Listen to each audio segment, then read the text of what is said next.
Welcome back to Webcertain TV. I'm Gemma Houghton. Today I'm joined by Mariéme Jamme, who is the founder of I Am the Code, a startup hoping to improve digital skills in women in Africa. So hi Mariéme, thank you for being here. Thank you so much, Gemma. So it sounds like a very interesting project. Could you tell us a little bit more about it? Yes, I Am the Code is 7 months old, and I created it 7 months ago. Really, I mean, the idea's been brewing for 18 years now. I'm a tech entrepreneur based in the UK. I'm from Senegal, West Africa. So I created it because I found it there was a need. I wanted to fill a gap. And the gap I wanted to fill was to make sure the young women in marginalized communities have access to digital skills. But also, I wanted to find a way of mobilizing government, private sector and investors to really start thinking about STEM subjects in Africa. And so the idea just came about like that, and I thought that founding I Am the Code will create the movement will mobilize, amplify voices, and then I Am the Code was born. And how does it work then? How do you reach the right people to help, and how do you fund it? How do you manage the program? Yeah, the first thing we do with at I Am the Code is to, first of all, to really kind of like mobilizing government, work with government in Africa, but also globally, in Argentina and in Nepal, for example, where I'm going to be going next week. And the idea is to help them with their STEM policies. Most of them, at the beginning, they don't have the right STEM policies. Even if they have STEM policies in their countries, it doesn't include women and girls. The participation is very, very low. And the second thing we do is we help them have real tools they can use to improve digital skills, meaning teaching girls how to code or getting them into technology or engineering, for example. And the third aspect is really to help them out understand the entire tech ecosystem of their country, need women and girls. And so that's what we did I Am the Code. And I think when we started it, it was more to mobilize government, more the activist side. But we realized in the end that we need to help them with real tools. So we have digital clubs where women and girls come and learn science, technology, engineering, mathematics, sometimes art and design. And we are in 42 countries right now in Africa. We use existing tech hubs we have right now in the continent, where in Africa right now we have 314 tech hubs in 92 cities and 42 countries. So we use those existing resources to penetrate the market, but also improve tech hubs with real methodologies where we can monitor and evaluate the clubs and also how women are using technology and improving their skills. And how is it being so far? Obviously you've said it's 7 months, so it's quite new still, but what kind of results or success, if any, have you seen? It's been overwhelming. I mean, it's been extremely overwhelming. I was not thinking to, I didn't think I Am the Code will be like this popular. First of all, people like the name and the logo.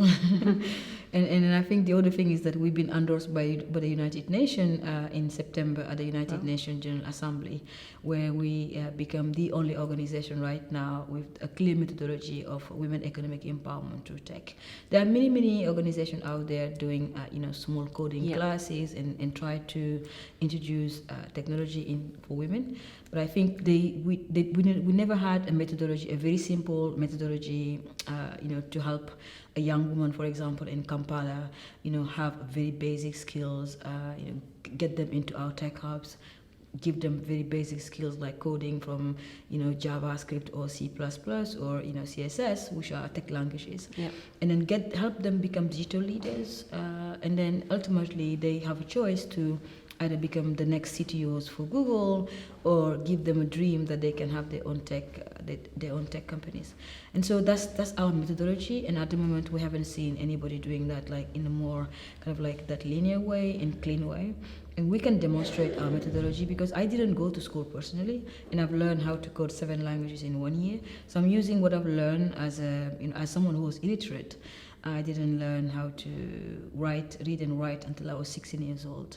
Wow. So now I go back and teach the girls how I did it, and it's working very well. It's a really amazing organisation, I think. It sounds really special. But just to talk a bit about Africa in general, because I think it is a market that, or a region that more people are taking notice of now. It's certainly the internet penetration through mobile is really increasing, and obviously there is an interest and a desire from people, young girls in Africa who want to get to know the digital world. They're aware of it. So what opportunities do you think there are in Africa in general, for businesses to go and invest there, for businesses to grow there? The opportunities to go to Africa is massive. It's really huge. 10 years ago, you and I wouldn't have this conversation because the market was very, it was growing, but it was very kind of like at its infancy. Yeah. And now we have really a great talent in the continent because most of, for example, the young women I've been mentoring, 10 years ago, they've now adults and they've now women in tech in their own countries. And what is really beautiful now, they start working for the private sector, and they work for government themselves, and most of them have become tech entrepreneurs. So in 2009, when we started, creating competitions and creating an awareness for African innovation, people were really kind of like say, Africa is poor, why are you focusing on technology? Why don't you just feed them first? And I think now it's actually the contrary. We have people coming back from Europe and from the US, going back home, trying to build their own companies. So I think the opportunities for businesses is really good, especially talent-wise. We have women coding 4 languages. I'm Senegalese British. I live in the UK. I see a massive gap in the UK where the county I live in, Guildford. That's why we started code clubs in local libraries. There's a massive gap between what Africa is right now and what the UK is, and I think the opportunity is to collaborate and learn what's happening in other nations. And we have like I said, women who can code 4 languages, from Java to Python. In Senegal, they can build a proper e-commerce site by themselves. And I think any businesses that want to go to Africa should start looking at the talent we have in the continent, just like Andela is doing for Facebook. And we need to have more companies like that looking for the African talent, but also invest into women and girls. Yeah. They work in different industries, from fashion to agriculture. And they are modifying product, for example, to sell product in Africa. Now you have amazing African design being sold from Senegal to Malaysia, for example. And I think we just need to start seeing Africa in a different way. And one of my job, as a tech entrepreneur and as pioneer in the market, is that to raise awareness, but also give people a tool they can use to go back to the continent and start collaborating and seeing Africa in a different way. Definitely sounds like it's on the right track, and I think it's not actually just Africa when it comes to women and girls, is it? It's also all countries really should be doing more to encourage children of any gender as well to learn coding skills, to become interested in tech from a young age, because of course they use iPads and they use the internet, but actually getting them with those skills that will really help them to grow, tech businesses around the world. Extremely important. Coding, as I said, always coding will be replaced by literacy and numeracy.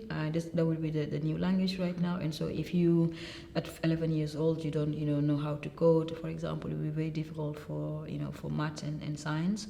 And I think in the next 15 years, we're going to see, coding becoming part of many curriculums, kind of like really mandatory.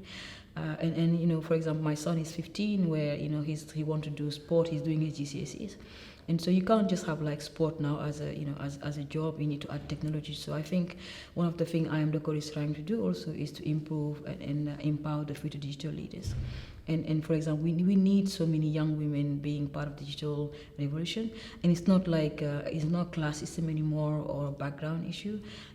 My young girl, like I said, Leticia in Uganda, she can code. She's 11 years old. By the time she's 24, she'll be able to work for a tech company. But I need to give her the tools she needs right now. Yeah. Same as a young boy growing up in Guildford, in the southeast of England.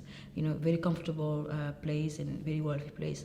But no matter where he is, if he doesn't have all the tools and seeing different markets, then he's going to have a difficult life in getting a good job. So I think we are now in a cross sector where we should collaborate and work together as a community.